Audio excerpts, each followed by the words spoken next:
હાસોદના રાયમા ગામની નહેર પાસે કોઈક જનેતા 1 મહિનાનો નવજાત બાળક ઝાડી ઝાકડામાં ત્યજીને ચાલી જતા ઘટનાની જાણ થતાં જ પોલીસ અને 108ની ટીમ દોડી આવી હતી। તેઓએ બાળકનો કબજો લઈને તેને સારવાર અર્થે ભરૂચ સિવિલ હોસ્પિટલમાં મોકલી આપ્યું હતું।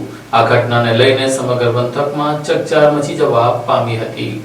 હાસોડ તાલુકાના રાયમા ગામ નજીક નહેર પાસેથી અંદાજે 1 માસનું નવજાત શિશુ ત્યજી દેવાયેલી હાલતમાં મળી આવતા વિસ્તારમાં ચકચાર મચી ગઈ છે। વરસાદી વાતાવરણમાં ખુલ્લા આકાશ નીચે બાળકને છોડી દેવામાં આવ્યું હોવાનું પ્રાથમિક તપાસમાં સામે આવ્યું છે। ઘટનાની જાણ થતાં લોકોને તેમણે તાત્કાલિક 108 એમ્બ્યુલન્સને જાણ કરી એમ્બ્યુલન્સ મારફતે બાળકને પ્રથમ કુડાદરા પ્રાથમિક આરોગ્ય કેન્દ્ર ખાતે ખસેડાયું। વધુ સારવારની જરૂરિયાતને ધ્યાનમાં રાખી તેને ખાનગી હોસ્પિટલ રિફર કરવામાં આવ્યું। ઘટનાની માહિતી મળતા હાસોડ પોલીસ સ્થળ પર દોડી આવીને બાળકને કોણે તેમજ કયા સંજોગોમાં ત્યજી દીધું તે અંગે તપાસ શરૂ કરી છે। વરસાદી વાતાવરણમાં નિર્દોષ નવજાત બાળકને ખુલ્લા આકાશ નીચે ત્યજી દેવાની ઘટનાએ સ્થાનિકોમાં ભારે ચિંતા અને રોષ ફેલાવ્યો છે। નિષ્ઠુર જનતાને આ અમાનવીય કૃત્યને લઈને લોકો ફિટકાર વ્યક્ત કરી રહ્યા છે।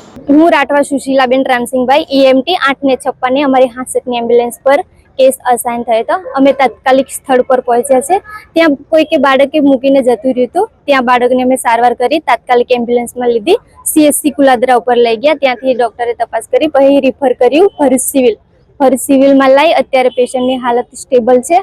આગળની કાર્યવાહી ચાઇલ્ડ હેલ્થ વાળા કરશે અને પોલીસ દ્વારા હાથ તપાસ ચાલુ છે।